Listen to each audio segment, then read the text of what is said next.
G'day, Simon here from iJump. Today we are profiling a homegrown New Zealand-made social network that has the potential to take on the world. We're going to be talking with Duncan Shand, CEO of Blinker.me. Here he is. Blinker.me is what we're calling a social reconnection site. It's a place where people can go after they've had an offline experience to reconnect. You go on to Blinker.me and you put into Blinker.me important moments. Now that moment is a combination of a time, a date and a place. You might have gone to Stomp last night, right? And you say, I was at the Aotea Centre at 8 o'clock on a certain date and time. And so that becomes a moment. Now, if lots of other people who went to Stomp also went in and said, I was at the Aotea Centre at 8, you'll get a match. So you'll get lots of different people matching to that moment. It will notify you automatically that you've got a match, and then you can go in and message that person and reconnect. And so all that messaging then stays on the site. So you're not giving people away your email address, your an IM address or your Twitter account. It's all on site until you want to kind of share more information. We'd imagine you might get all sorts of things where people might be interested in sports, a fantastic rugby game, a concert, or even maybe a political rally or event where people can kind of use this to reconnect with people afterwards, or maybe 10 years after, to reminisce, watch the video, have a laugh. Can you take us through the inception of Blinker? Yeah, absolutely. There's 5 guys involved with Blinker.me. Andy McDowell and Richard Clark. They're the two founders, if you like, who came up with the idea. They were both at EDS at the time. One of them is in, he's the CIO kind of role, and Andy is more of a sales director. So Andy goes out and gets the business, and Richard actually figures out how to build the thing. They kind of came up with the idea then, and then played with it, and then needed a bit of help, and that's kind of when they found me, and sort of I came on board. Now you've got the idea, then you've got to figure out what you call it, and then you've got to figure out what you make it look like. So, for us, we wanted to have a name that could obviously be a .com, because we want this to be a global application. Unfortunately, that didn't work. We came up with something else.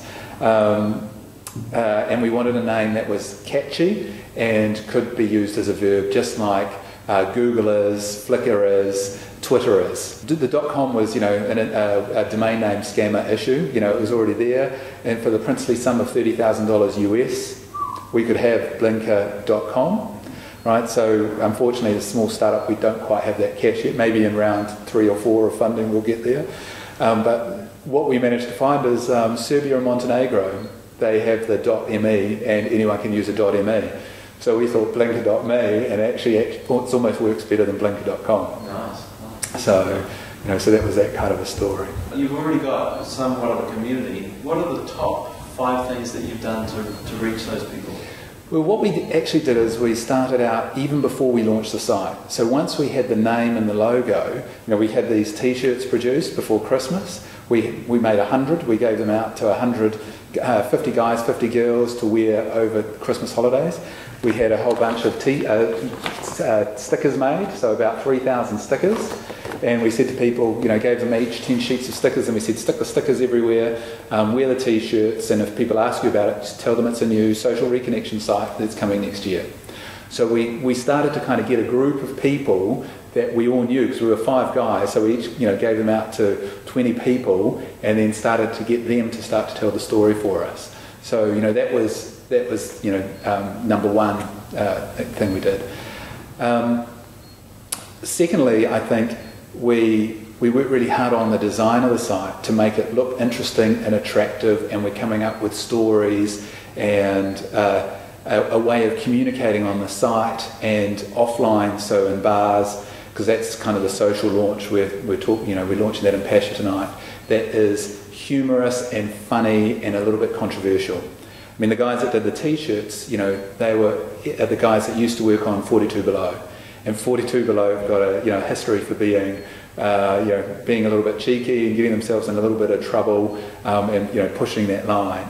So we want to kind of create some communications that are have the potential to maybe get talked about and go a little bit viral. So as we've got closer to launch, we've really focused on social media. So we've tried to get a community of Twitterers twittering about the site. We've used Facebook and Facebook events to drive people to the events. And with that, first week of soft launch, we had about 250 people on the site. Week 2, we had 750 people. And now we're looking at pushing 200 people a day on the site this week. So we're certainly seeing a nice pickup over 3 weeks. It's still early days, but so I think it's about getting people to talk about the site. It's good old word of mouth and social media is so far what we've been doing. Excellent. Well, thanks Duncan for being on the show, and all the best for Blinker. Cool. Thanks, Simon.